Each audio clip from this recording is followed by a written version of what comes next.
Hoy voy a hablar sobre la médula espinal. Esta empieza su desarrollo a la cuarta semana del desarrollo embrionario. En esta semana, una vez ha concluido la neurulación, el tubo neuronal se conoce como el tubo encefalomedular. El extremo craneal es más ancho que el caudal y presenta tres dilataciones que se denominan vesículas encefálicas primarias. La más rostral de estas vesículas se denomina procénfalo o cerebro anterior, que se continúa caudalmente con el mesénfalo y por último se encuentra el rombencéfalo o cerebro posterior. Esta última a su vez se continúa con la porción más estrecha y uniforme del tubo que dará origen a la médula espinal.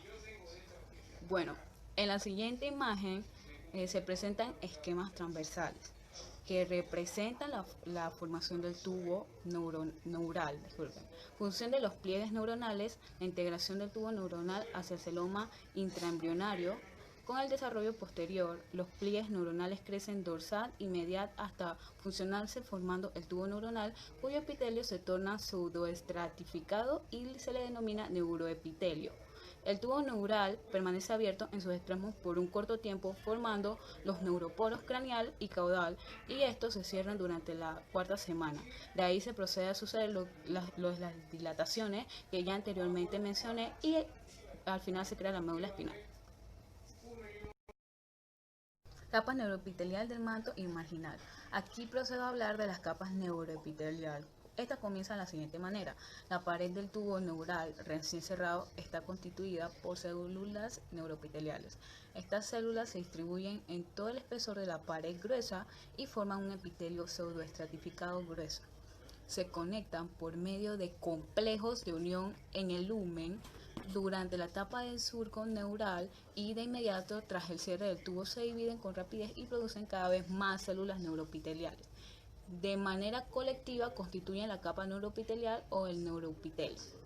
Aquí en la imagen, a la izquierda, se puede destacar cómo el corte de la pared del tubo neuronal con cierre reciente, como antes dicho, en que se aprecian células neuroepiteliales que forman un epitelio pseudoestratificado que abarca todo el grosor de la pared. Obsérvense las células en división en el lumen del tubo. La que está a mano izquierda enseña la microfotografía electrónica y esta es la que utiliza electrones para iluminar un objeto, para que se vea más claro, de barrido un corte de tubo neuronal de un embrión de pollo similar al que se muestra en la imagen derecha. Aquí procedo a hablar de las capas del manto y la marginal. Bueno, sigo con lo anterior dicho. Una vez que el tubo neural se cierra, las células neuroepiteliales comienzan a transformarse en otro tipo de célula que se caracteriza por su núcleo redondo, grande, con nucleoplasma pálido y nucleolo con tinción oscura. Se trata de las células nerviosas primitivas o neuroblastos. Forman la capa del manto, una zona en torno a la capa neuroepitelial. La capa del manto forma más tarde la sustancia gris de la médula espinal. La capa más externa de la médula espinal, la capa marginal, contiene fibras nerviosas que emergen de los neuroblastos de la capa del manto. Como consecuencia de la mielinización de las fibras nerviosas, esta capa adquiere una 498 tonalidad blanca y por ende se denomina sustancia blanca de la médula espinal. En la imagen que muestro aquí podemos ver que está conformado aún mejor el tubo neuronal, la mayor parte de la pared está integrada por las células neuroepiteliales. En la periferia, de inmediato en la adyacencia a la membrana limitante externa, se forman los neuroblastos, células amarillas. Estas células, que son producidas por células neuroepiteliales en número siempre creciente, migrarán abandonando la población de células en división para constituir la capa del manto. Placas basal alar del techo y del piso. Como consecuencia de la adición continua de neuroblastos a la capa del manto, cada uno de los lados del tubo neural muestra un engrosamiento ventral y uno dorsal. Los engrosamientos ventrales, las placas basales que contienen a las células motoras del asta anterior, constituyen las áreas motoras de la médula espinal. Los engrosamientos dorsales, las placas alares, forman las áreas sensitivas. Una hendidura longitudinal, el surco limitante, marca el límite entre ambas. Las porciones dorsal y ventral de la línea media del tubo neural, conocidas como placas del techo y del piso, respectivamente, carecen de neuroblastos. Fungen ante todo como las vías para el cruce de las fibras nerviosas de un lado a otro, además del asta anterior motora y del asta posterior sensitiva.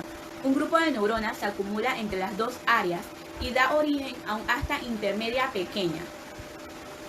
Este asta, que contiene neuronas de la división simpática del sistema nervioso autónomo, solo se identifica en los niveles torácico y lumbar superiores de la médula espinal.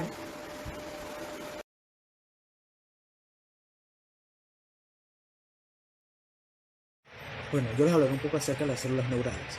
Los neuroblastos o células nerviosas primitivas se forman exclusivamente a partir de la división de células neuroepiteliales. Como se puede observar en la imagen, en la parte inferior se puede ver cómo se está dividiendo una célula neuroepitelial, lo cual provoca, mediante una serie de procesos, la formación de estas células primitivas. Durante este proceso de formación, al principio tienen un proceso central que se extiende hacia el lumen, pero cuando migran hacia la capa del manto, este proceso desaparece y los neuroblastos durante algún periodo son redondos y apolares, como se puede apreciar en la imagen en la parte A. Al avanzar la diferenciación, aparecen dos procesos citoplásmicos nuevos a lados opuestos del cuerpo celular y se forma un neuroblasto bipolar, que se pueden ver en la imagen en la parte B. El proceso en uno de los extremos de la célula se elonga con rapidez para constituir el axón primitivo. En tanto, el del otro extremo desarrolla una serie de arborizaciones citoplásmicas, las dendritas primitivas, que es lo que apreciamos en la parte C de la imagen. Células de la glía. La mayor parte de las células de sostén primitivas, los glioblastos, se forman a partir de células neuroepiteliales, que se han mencionado anteriormente. Una vez que cesa la producción de neuroblastos, los glioblastos migran desde la capa neuroepitelial hasta las capas del manto y la marginal. En la capa del manto se diferencian en astrocitos protoplásmicos y astrocitos fibrilares, como se puede observar esta parte en la imagen. Estas células se alojan entre los vasos sanguíneos y las neuronas, donde dan soporte y desempeñan sus funciones metabólicas. Otro tipo de célula de sostén que quizá derive de los glioblastos es el oligodendrocito. Estas células se identifican ante todo en la capa marginal, que forma vainas de mielina en torno a los axones ascendentes y descendentes de la capa marginal. Durante la segunda mitad del proceso de desarrollo aparece en el sistema nervioso central un tercer tipo de célula de sostén, la célula de microglía. Este tipo de célula, con gran capacidad fagocítica, se forma a partir del mesénquimo vascular cuando los vasos sanguíneos crecen hacia el interior del sistema nervioso, que también se puede apreciar esta parte en la imagen. Una vez que las células neuroepiteliales dejan de producir neuroblastos y fibroblastos, se diferencian en células ependimarias, que revisten el canal central de la médula espinal. En una fase posterior del desarrollo de los neuroblastos de los ganglios sensitivos forman dos procesos. Estos procesos se conocen de manera colectiva como raíz dorsal sensitiva del nervio espinal. Los procesos que crecen hacia la periferia se unen a fibras de las raíces ventrales motoras y participan así en la formación del tronco del nervio espinal.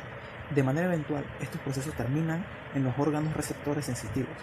Así, los neuroblastos de los ganglios sensitivos que derivan de las células de la cresta neural dan origen a las neuronas de la raíz dorsal. Muy buenos días, profesor, compañeros. Yo les voy a hablar acerca de lo que son la formación de las fibras nerviosas en el embrión. Primeramente, ellas van a aparecer a partir de lo que es la cuarta semana. Las raíces dorsales se van a generar de las células de las placas basales en la médula espinal, mientras que las fibras sensitivas o ventrales se van a originar de lo que son los cuerpos de las células nerviosas, ubicadas fuera de la médula espinal en los ganglios de las raíces dorsales, que son los ganglios espinales, formados entonces de la cresta neural. En la primera imagen vamos a poder ver los axones motores que crecen a partir de las neuronas en la pared basal. En tanto, las neuronas del ganglio de la raíz dorsal, ubicado fuera de la médula espinal, van a desarrollar procesos que se extienden hasta la asta dorsal de la médula espinal y la periferia. En la imagen 2 vamos a poder ver las fibras nerviosas de las raíces ventrales motoras y las raíces dorsales sensitivas que se unen para formar el nervio espinal.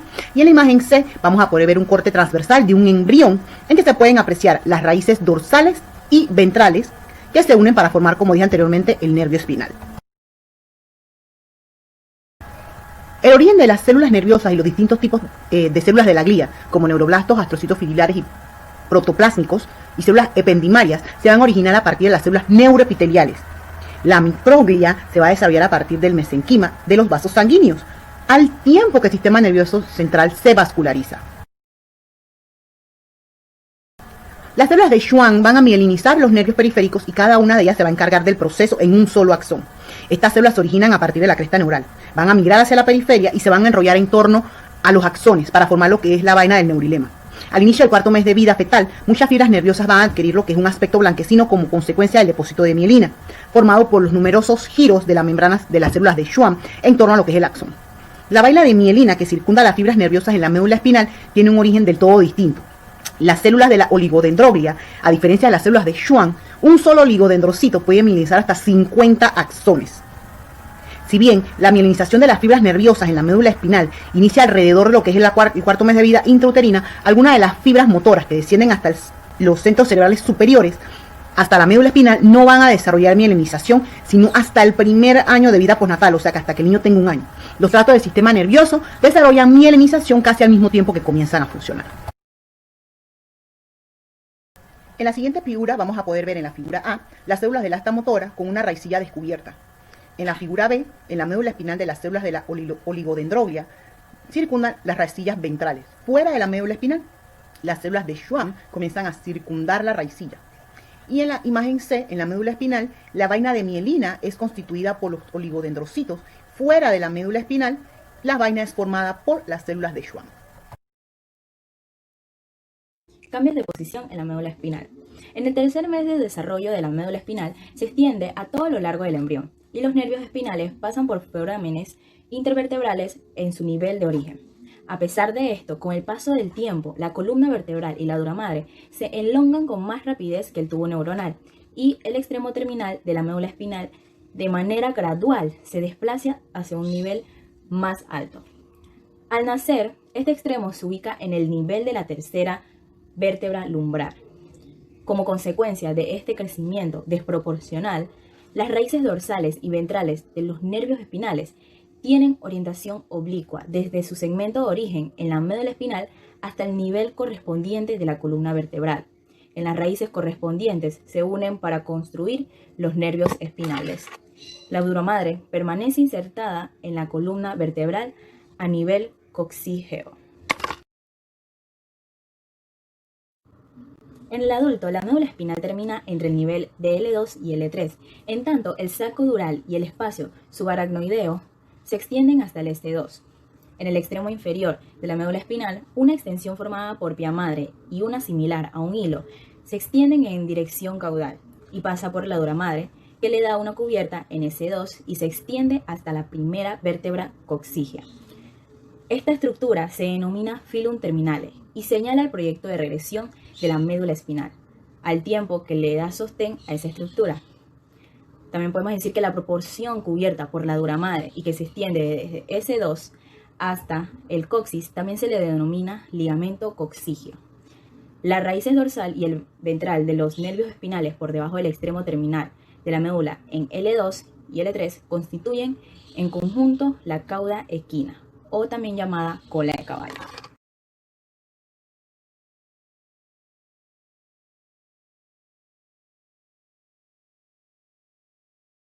Ok, en este caso hablaremos de la regulación molecular de la diferenciación de la médula espinal. Las regiones dorsal sensitiva y ventral motora de la médula espinal en desarrollo dependen de gradientes de concentración entre factores de crecimiento miembros de la familia del factor de crecimiento transformante, TGF, que secreta la región dorsal del tubo neural, así como del sonic hedgehog, SHH, secretada por la notocorda y la placa del piso. Al inicio, las proteínas morfogénitas óseas, BMP, de los tipos 4 y 7 son secretadas por el ectodermo suprayaciente al tubo neural, y la presencia de estas proteínas establece un segundo centro de señalización en la placa del techo. A continuación, la BMP4 en la placa del techo desencadena una cascada de proteínas de la familia del TGF, entre ellas la BMP5 y BMP7, activina y dorsalina en la placa del techo y la región circundante. Esta cascada está organizada de tal modo en tiempo y espacio que establece un gradiente de concentración de estos factores. Como resultado, las células cercanas a la placa del techo se exponen a las concentraciones más altas, en tanto aquellas en la posición más ventral reciben una cantidad cada vez menor de estos factores.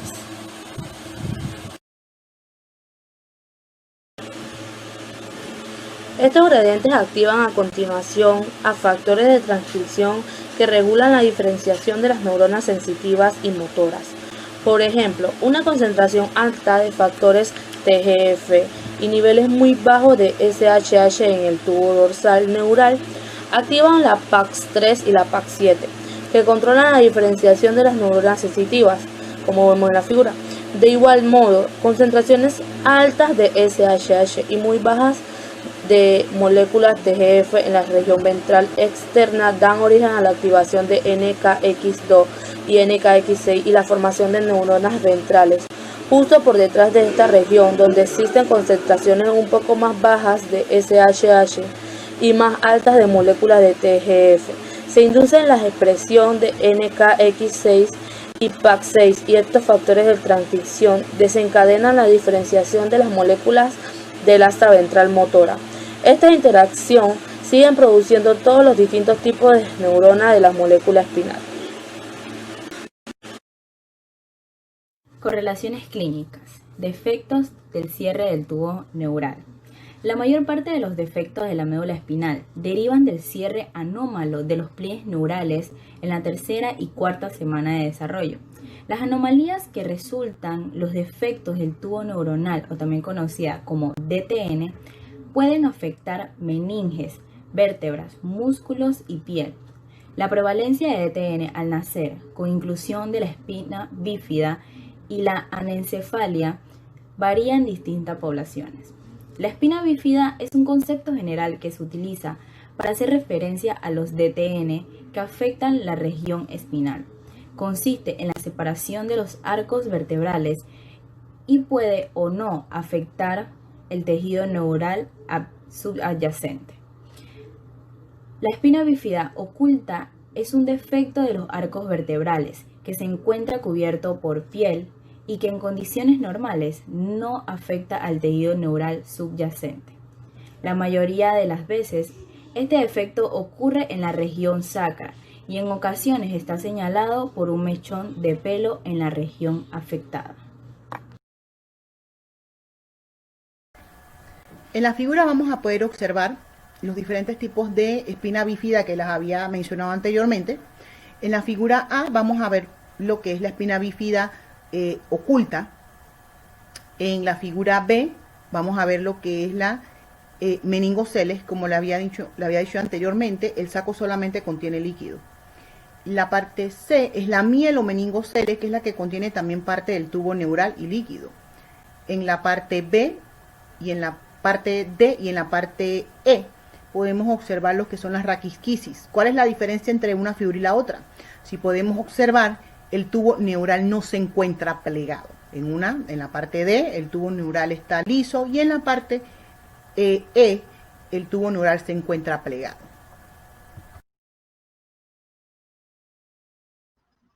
Romboencéfalo cerebro posterior.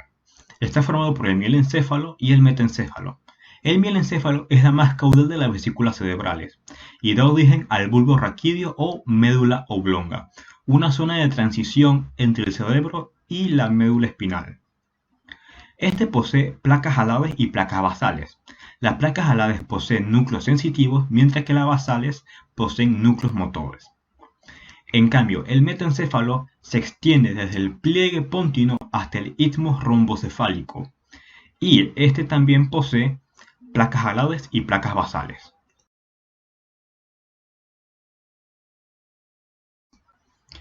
Los núcleos motores de la placa basal se dividen en grupos. Estos grupos son el grupo eferente somático medial, el cual posee neuronas motoras, las cuales son prolongaciones cefálicas de las células del asta anterior. El grupo eferente visceral especial intermedio, el cual posee neuronas motoras, las cuales se distribuyen en la musculatura estriada de los arcos faringeos. Y el grupo eferente visceral general, cuyas neuronas motoras se distribuyen en la musculatura involuntaria del corazón, el tubo digestivo y las vías expectoras.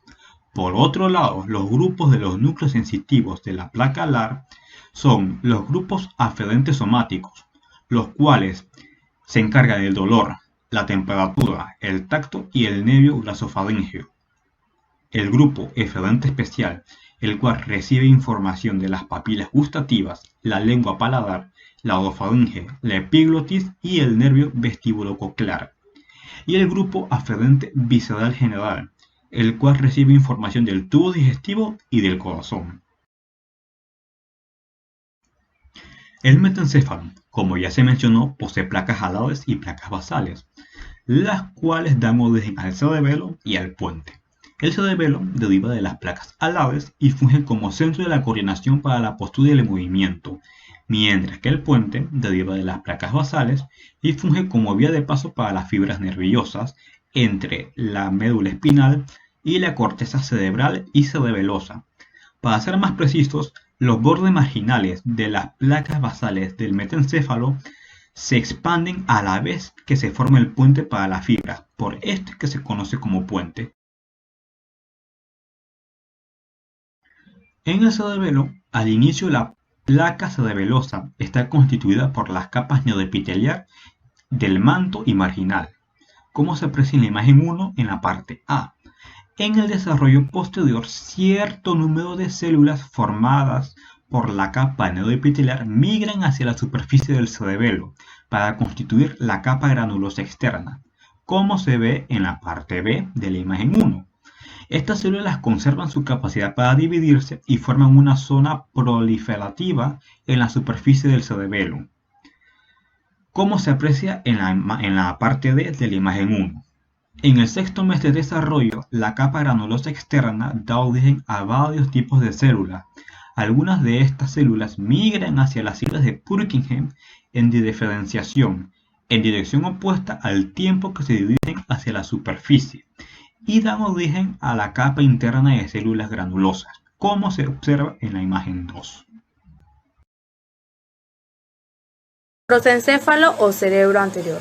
El prosencéfalo se divide en telencéfalo, que forma los hemisferios cerebrales, y diencéfalo, que forma la copa y el tallo óptico, la hipófisis, el tálamo, el hipotálamo y la epífisis.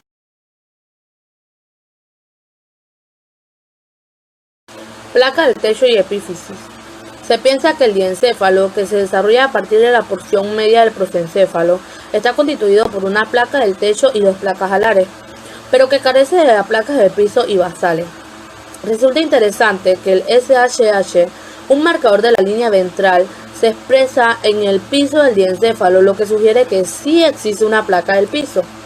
La placa del techo del diencéfalo está integrada por una sola capa de las células ependimarias cubiertas por mesenquima, vascularizado. En conjunto, estas capas dan origen al plexo coroideo del tercer ventrículo. La región más caudal de la placa del techo se desarrolla para conformar el cuerpo pineal o epífisis. Este cuerpo aparece al inicio a manera de engrosamiento epitelial en la línea media, pero para la séptima semana comienza a evaginarse. De manera eventual, se convierte en un órgano sólido en el techo del mesencéfalo, que funge como un conducto por el cual la luz y la oscuridad afectan los ritmos endocrinos y conductuales. En el adulto, a menudo se deposita calcio en la epífisis, que se usa entonces como un punto de referencia en las radiografías de cráneo. Placa alar, tálamo e hipotálamo. Las placas alares forman las paredes laterales del diencéfalo. Una hendidura, el surco hipotalámico divide la placa en regiones dorsal y ventral, el tálamo y el hipotálamo respectivamente. Como consecuencia de la actividad de proliferación, el tálamo de manera gradual se proyecta hacia el lumen del diencéfalo. Con frecuencia, esta expansión es tan intensa que las regiones talámicas de los lados derecho e izquierdo se fusionan en la línea media para constituir la masa intermedia o adherencia interlámica. Como podemos ver en la figura, la posición y diferenciación de las placas basal y alar en el mesencéfalo en distintas fases del desarrollo. Las flechas en la A señalan la vía seguida por las células de la placa alar por constituir el núcleo rojo y las sustancias negras. Obsérvense los distintos núcleos motores de la placa basal.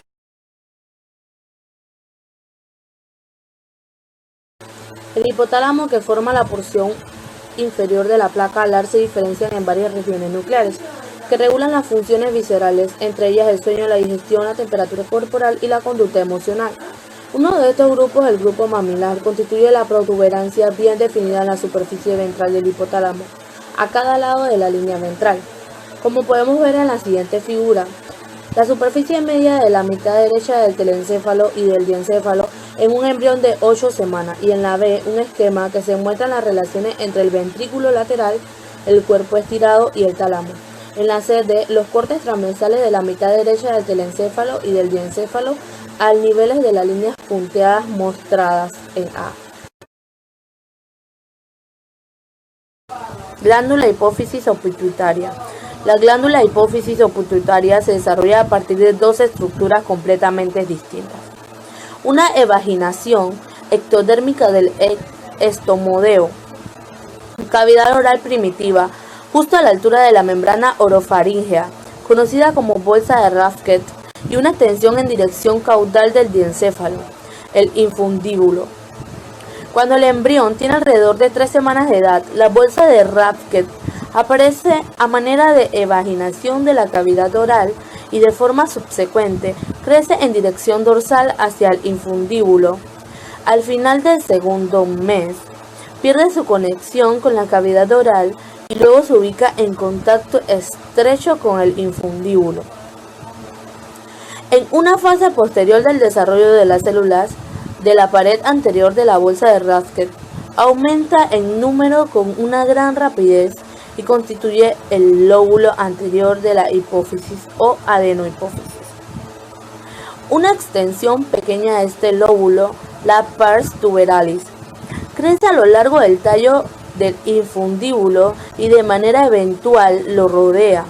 La pared posterior de la bolsa de Rathke se desarrolla para convertirse en la pars intermedia, que en el humano parece tener poca relevancia. El infundíbulo da origen al tallo y a la pars nerviosa o lóbulo posterior de la hipófisis, una neurohipófisis. Está compuesto por células por la neuroglía, además contiene fibras nerviosas de la región hipotalámica. De eso se trata. El telencéfalo, la más rostral de las vesículas cerebrales, está constituido por evaginaciones laterales, los hemisferios cerebrales y una porción mundial de la lámina terminal. Las cavidades de los hemisferios, los ventrículos laterales, se comunican con el lumen de diencéfalo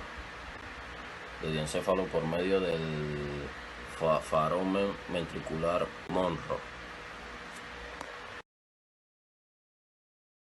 Hemisferios cerebrales. Los hemisferios cerebrales surgen al inicio de la 5ª semana del desarrollo como evaginaciones de dos paredes laterales del prosencéfalo. Para mitad del segundo mes de la porción basal de los hemisferios comienzan a crecer y a sobresalir en el lumen del ventrículo lateral hacia afuera, o sea, hacia el piso. El crecimiento continuo de los hemisferios cerebrales en direcciones anteriores, dorsal e inferior determinan la formación de los lóbulos frontal, temporal y occipital, respectivamente. Desarrollo de la corteza. La corteza se desarrolla a partir del palio, que tiene 3 regiones. Las regiones son la paliocorteza o paliopalio, arqueocorteza o arqueopalio, por último la neocorteza o neopalio. Al nacer, la corteza tiene un aspecto estratificado que deriva de la diferencia de las células en capas. La corteza motora contiene un gran número de células pirámides y las áreas sensitivas de la característica celular granulosas. Comisuras. Al inicio de cada hemisferio cerebral crece como una estructura independientemente. Sin embargo, al final del tercer mes, grupos de fibras nerviosas crecen hacia uno de otros lados, con lo que conectan un hemisferio con el otro. Estas fibras se forman en haces denominadas comisuras, y muchas aprovechan la lámina terminal que se forman en la región craneal del prosencéfalo. El primero de los haces cruzados que aparecen en la lámina terminal corresponde a las comisuras anteriores. Esta está constituida por fibras que conectan el bulbo olfatorio y las áreas cerebrales relacionadas con un hemisferio con los lados opuestos. Sus fibras derivan del hipocampo y convergen de la lámina terminal. Cerca de la placa del techo del diencéfalo, otra comisura importante es el del cuerpo calloso. Aparece a la 10ª semana. Se desarrolla y conecta las áreas no olfatorias de las cortezas cerebrales derecha e izquierda.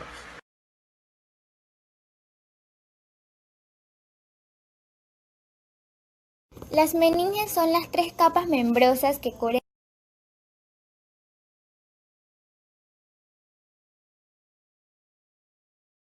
al cerebro y la médula espinal.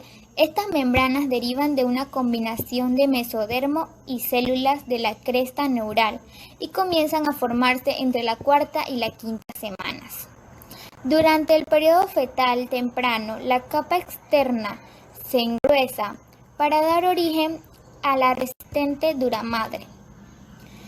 En tanto, la capa interna constituye la piaracnoides, la pía madre y la aracnoides. Integran las lectomeninges. De manera eventual, la pía madre se adhiere con firmeza a la superficie del cerebro y la médula espinal. Y cuando se separa de las aracnoides se forma un espacio, el espacio subaracnoides. El líquido cefalorraquídeo circula y en este espacio ubicado entre la pía madre y la aracnoides. El espacio mismo se encuentra atravesado por trabéculas aracnoides. La duramadre es un saco fibroso resistente que encierra en la aracnoides. En el cerebro, la duramadre delimita los senos venosos, las granulaciones aracnoideas que permiten que el líquido cefalorraquídeo se absorba hacia el sistema venoso. Se proyectan dentro de estos senos. La duramadre también sostiene al cerebro por medio de la formación de varios tabiques. Uno de ellos es la hoz del cerebro, que separa los 2 hemisferios cerebrales. Otro tabique, la tienda del cerebelo, forma un techo sobre esta estructura, en tanto la hoz del cerebelo se extiende en dirección ventral, desde la tienda del cerebelo entre los 2 hemisferios cerebelosos.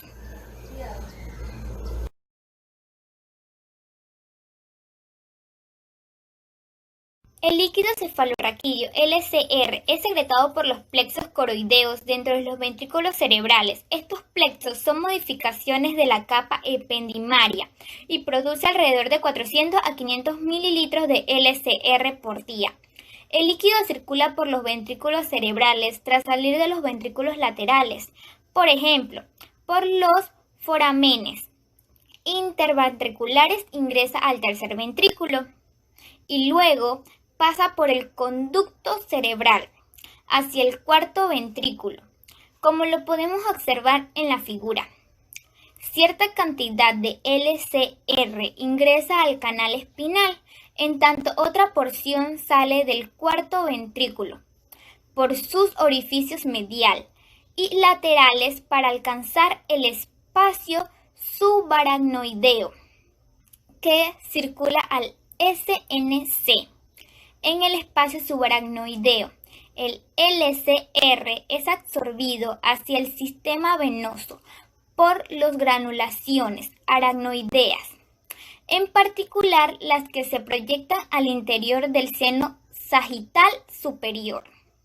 El LCR mantiene en suspensión al cerebro y de este modo genera un acoginamiento para el cerebro y le confiere flotabilidad, y de tal modo que no comprime con su peso los nervios craneales contra el interior del cerebro. Le estaré hablando de la regulación molecular del desarrollo cerebral. Definición anteroposterior, cráneo caudal, de patrones en el SNC inician una fase temprana del desarrollo durante la gastrulación y la inducción neural. Una vez que la placa neural se establece, las señales para la segregación del cerebro en procecéfalo, mesocéfalo y las regiones del rombocéfalo derivan de los genes de homosecuencia, que se expresan en la notocorda, la placa precordal y la placa neural. El romboencéfalo tiene 8 segmentos, las rombomeras que muestran patrones de expresión variables de los genes de homosecuencia, de la clase Antenapedia. Los genes H o X, estos genes se expresan con patrones superexpuestos, en los que los genes en el extremo 3 de un cúmulo tienen límites más anteriores a los genes parálogos. Tienen dominios de expresión idénticos. Los genes en el extremo 3 también se expresan en forma más temprana que aquellos en el extremo 5. De tal modo que se establece una relación temporal con el patrón de expresión. El modo en que esta regulación ocurre no está bien definido, si bien los retinoides desempeñan un papel relevante en la regulación de la expresión de los genes H o X. Por ejemplo, un exceso de ácido retinoico desplaza en dirección anterior la expresión de los genes H o X y hace que las rombomeras en posición más craneal se diferencien en otras de tipo más caudal. Sin embargo, estos genes no son de la clase Antenapedia, cuyo límite anterior se detiene en las rombomeras 3. En estos dos sitios, la molécula de señalización clave en el factor de crecimiento de fibroblastos 8, que induce la expresión genética subsecuente que regula la diferenciación en la CNA en la etapa de 4 somitas. El GFGF8 induce la expresión de FOXG1, un factor de transcripción. FOXG1 regula entonces el desarrollo del telecéfalo y la determinación regional en el procecéfalo. Origen y composición de los nervios craneales. Nervio craneal olfatorio primero. Está situado en la región cerebral del telencéfalo. Es de tipo aferente especial. Inervación, epitelio nasal, olfato. Nervio craneal óptico segundo. Está situado en la región cerebral del diencéfalo. Es de tipo aferente especial. Inervación, retina, visión. Nervio craneal oculomotor tercero. Está situado en la región cerebral del mesencéfalo. Es de tipo eferente somático, eferente visceral general, ganglio ciliar. Inervación, músculo recto superior, inferior y medio. Oblicuo inferior, elevador del párpado superior. Esfínter de la pupila, músculo ciliar. Nervio craneal troclear cuarto. Está situado en la región cerebral del metencéfalo. Es de tipo eferente somático general. Inervación, músculo oblicuo superior. Nervio craneal trigémino quinto. Está situado en la región cerebral del metencéfalo. Es de tipo aferente somático general. Ganglio del trigémino. Eferente visceral especial. Branquiomotor. Inervación, piel, boca, músculos faciales, dientes, 2/3 anteriores de la lengua, propiocepción, piel, músculos articulaciones, músculos de la masticación miloideo, vientre anterior del digástrico, tensor del velo del paladar, tensor del tímpano. Nervio craneal abducens sexto. Está situado en la región cerebral del metencéfalo. Es de tipo eferente somático. Inervación, músculo recto lateral. Nervio facial séptimo. Está situado en la región del metencéfalo. Es de tipo aferente especial. Ganglio geniculado. Aferente somático general.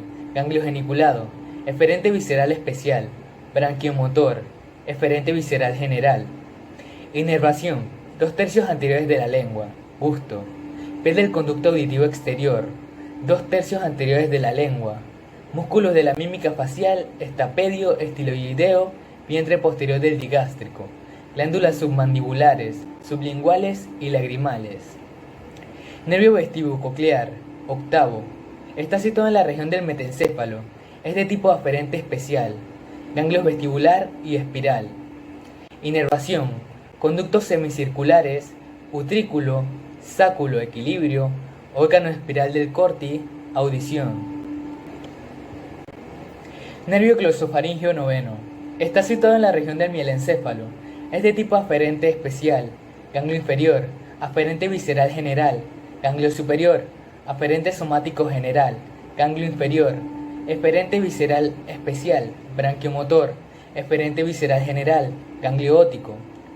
Inervación, tercio posterior de la lengua, gusto, glándula parótida, cuerpo y seno carotídeos, oído medio, oído externo, estilo faríngeo, glándula parótida. Nervio vago décimo. Está situado en la región del mielencéfalo.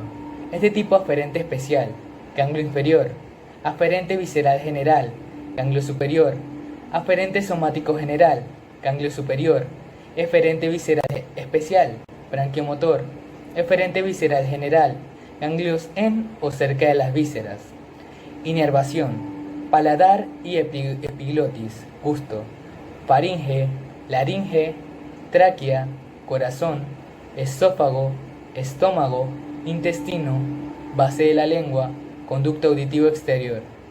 Músculos constrictores de la faringe, músculos intrínsecos de la laringe, 2/3 proximales del esófago, tráquea, bronquios, tubo digestivo, corazón. Nervio espinal accesorio onceavo. Está situado en la región del mielencéfalo. Este tipo eferente visceral especial, branquiomotor, eferente somático. Inervación, músculos esternocleidomastoideo, trapecio, paladar blando, faringe. Nervio hipogloso, doceavo. Está situado en la región del mielencéfalo. Es de tipo eferente somático. Inervación, músculos de la lengua, excepto el palatagloso.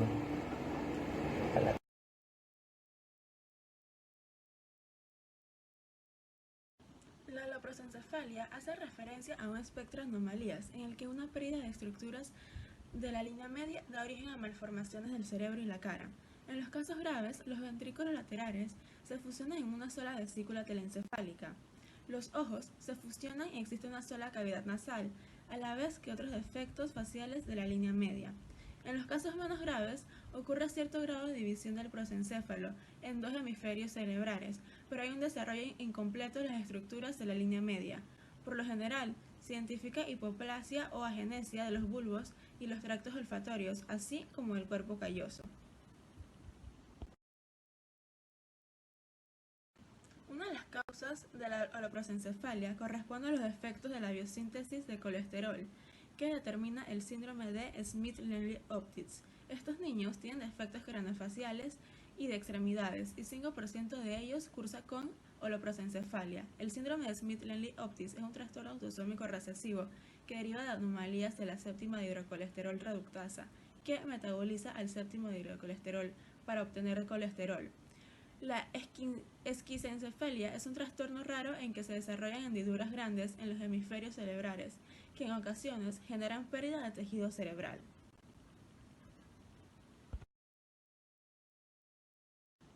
Los defectos de la osificación de los huesos del cráneo pueden inducir meningocele, meningoencefalocele y meningohidroencefalocele.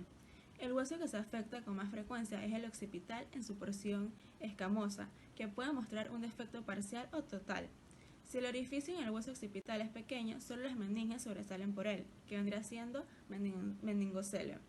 Pero si el defecto es más grande, parte del cerebro e incluso del ventrículo puede penetrar por la abertura hacia el saco meningio. Estas últimas dos malformaciones se conocen como meningoencefalocele y meningohidroencefalocele respectivamente.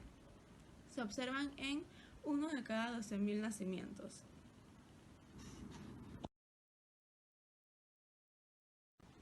La anencefalia se presenta cuando la porción superior del tubo neural no logra cerrarse.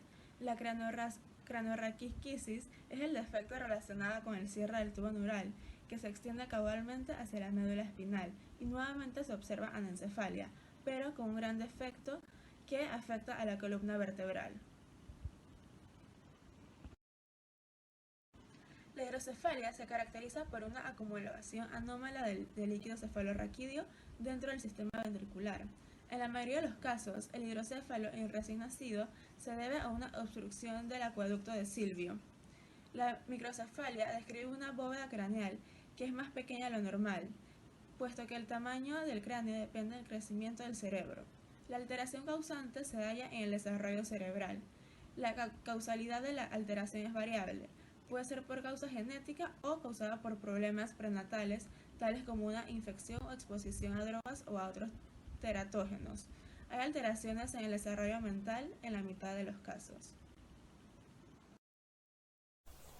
El sistema nervioso autónomo está integrado por fibras motoras eferentes que inervan el músculo liso y el músculo cardíaco, así como las glándulas secretorias, por lo que en ocasiones se le denomina sistema motor visceral. Este sistema se divide en dos partes, una es la división simpática y otra es la división parasimpática, y ambas dependen de dos neuronas para lograr la inervación. Una es la neurona preganglionar y otra es la neurona postganglionar. Los cuerpos de las neuronas preganglionares se ubican en la sustancia gris del SNC y los cuerpos celulares de las neuronas postganglionares se ubican fuera del SNC en los ganglios autonómicos y sus fibras terminan en los órganos blancos.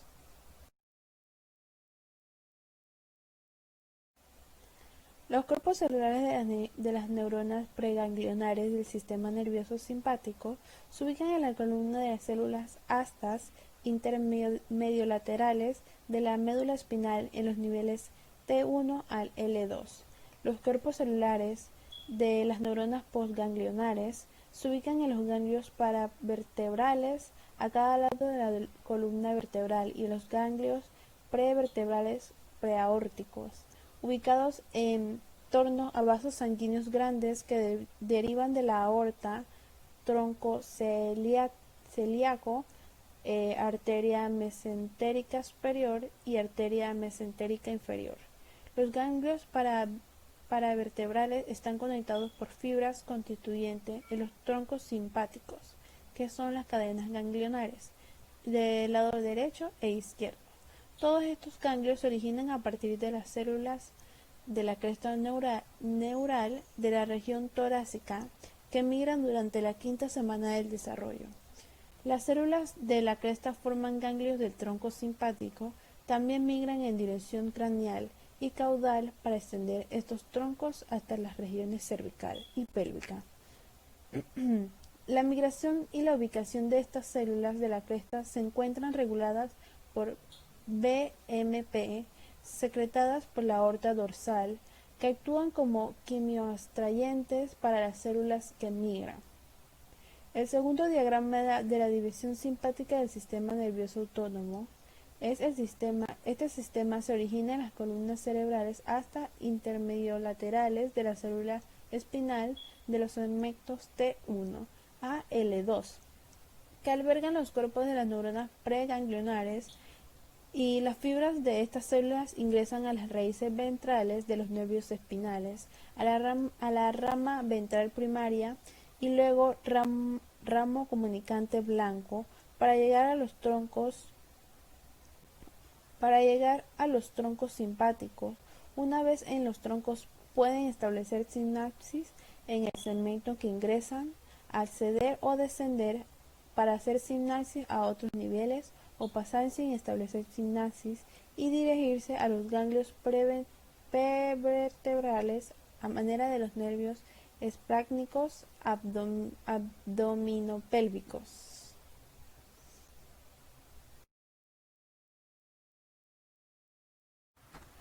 A continuación les explicaré sobre el origen y la composición de los nervios craneales. Como en la imagen tenemos, el nervio olfatorio se encuentra en la región cerebral del encéfalo, que inerva el epitelio nasal. El nervio óptico se encuentra en la región diencéfalo, que inerva la retina. El nervio oculomotor se encuentra en la región mesencéfalo, que inerva el oblicuo inferior elevador del párpado superior. El nervio troclear se encuentra en la región metencéfalo, que inerva el oblicuo superior. El nervio craneal trigémino está en la región metencéfalo, que inerva la piel, boca, dientes, lengua y articulaciones. El nervio abducens está en la región metencéfalo y inerva el recto lateral. El nervio facial está en la región metencéfalo y inerva 2/3 de la lengua, piel del conducto auditivo y mímica facial. El nervio vestibulonuclear está en la región metencéfalo y inerva los conductos semicirculares, órgano espiral del corte. El nervio glosofaríngeo está en la región mielencéfalo, que inerva el tercio posterior de la lengua, glándula parótidas, cuerpos y seno carótidos. El nervio vago está en la región mielencéfalo, que inerva el paladar, la faringe, la laringe, la tráquea, el corazón, esófago, estómago e intestino. El nervio espinal accesorio está en la región mielencéfalo, que inerva el trapecio, paladar blando y la faringe. El nervio hipogloso está ubicado en la región mielencéfalo y inerva la lengua, que es el septo palagloso. Las fibras simpáticas preganglionares se originan a partir de los cuerpos celulares en la médula espinal de T1 al L2. Se salen por las raíces ventrales, puesto que son fibras motoras que ingresan a un nervio espinal, luego a una rama primaria ventral y luego casi de inmediato ingresan al ramo comunicante. Para llegar al tronco simpático, una vez en el tronco pueden establecer sinapsis en el segmento en el que ingresan, acceder o descender para hacer sinapsis en neuronas craneales o caudales, o pasar por los troncos sin establecer sinapsis y dirigirse a los ganglios prevertebrales para hacerlo. Las fibras preganglionares que viajan hacia los ganglios prevertebrales se reúnen en los grupos que se denominan nervios esplácnicos abdominopélvicos, que incluyen los nervios esplácnico mayor T5 a T9, el menor T10 a T11, el mínimo el T12 y el lumbar. Las fibras postganglionares de los ganglios del tronco simpático hacia los vasos sanguíneos, los músculos erectores del pelo, piloerección, y las glándulas sudorípadas de la cabeza y el cuello, la pared del tronco y las extremidades viajan desde el tronco simpático por los ramos comunicantes grises hasta las ramas ventrales de los 31 nervios espinales y discurren sobre el vaso sanguíneo hasta llegar a su destino. Las fibras postganglionares derivadas de los ganglios cervicales inferior y del tronco torácico superior dejan los troncos como grupos de fibras denominadas nervios esplácnicos cardiopulmonares.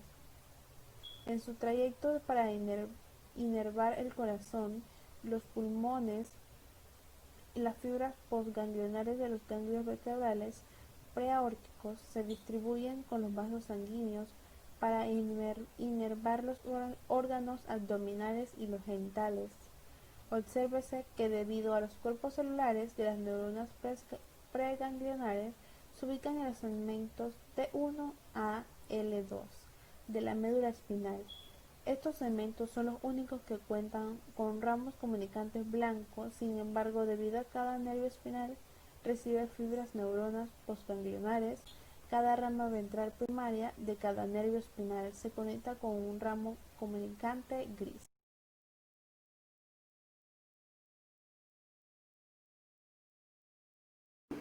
Sistema nervioso parasimpático. Los cuerpos de las neuronas parasimpáticas preganglionares se ubican en el tallo cerebral y la región sacra, de la S2 a la S4 de la médula espinal, y en consecuencia en ocasiones se le denomina porción cráneo-sacra del sistema nervioso autónomo.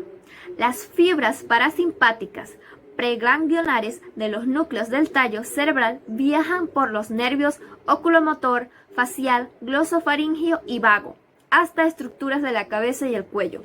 El nervio vago también proporciona la inervación parasimpática para la mayor parte de los órganos viscerales hasta la región del tercio proximal del colon traverso. Los cuerpos de las neuronas parasimpáticas postganglionares en la región craneal residen en 4 ganglios: ciliar, pterigopalatino y submandibular, y el óptico. Las neuronas postganglionares del tórax y el abdomen que se asocian con el nervio vago suelen ubicarse dentro sobre el órgano inervado. Esta disposición también es válida para los cuerpos de las neuronas postganglionares de los nervios esplénicos pélvicos en la región de la pelvis, que se distribuyen de manera independiente o forman ganglios más pequeños en las paredes de los órganos blancos, como los ganglios entéricos del intestino.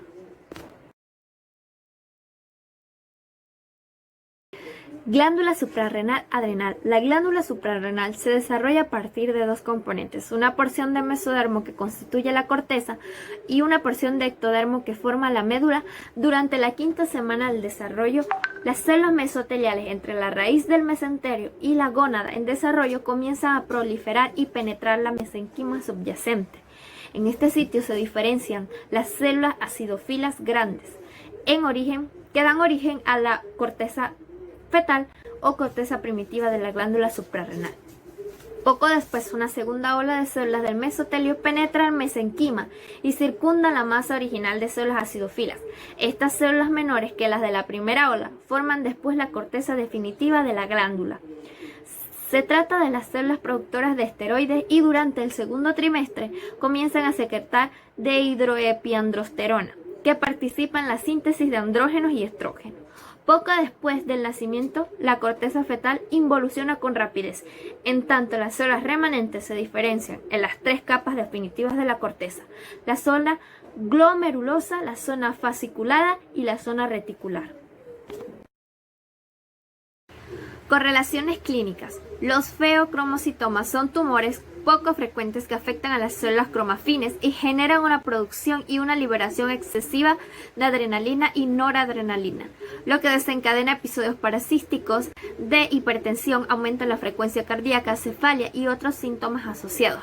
La mayor parte de ellos se desarrolla en la médula suprarrenal, pero cerca del 10% lo hace en otros sitios, por lo general en el abdomen. De todos los casos, 25% es de tipo familiar y se ha relacionado con mutaciones del gen RT, que participa en la migración a las células cristales. Megacolon congénito. El megacolon congénito deriva de la falta de formación de ganglios parasimpáticos en la pared de un segmento o de todos, el colon y del recto, debido a que las células de la cresta neural no migran. La mayor parte de los casos familiares de enfermedad de megacolon congénito se debe a mutaciones del gen RET, que codifica un receptor de sinasa de tirosina de la membrana celular. Este gen, ubicado en la región cromosómica 10q11, resulta esencial para la migración de las células de la cresta neural. El ligando de este receptor es el factor de crecimiento neurotrópico derivado de las células de la glía.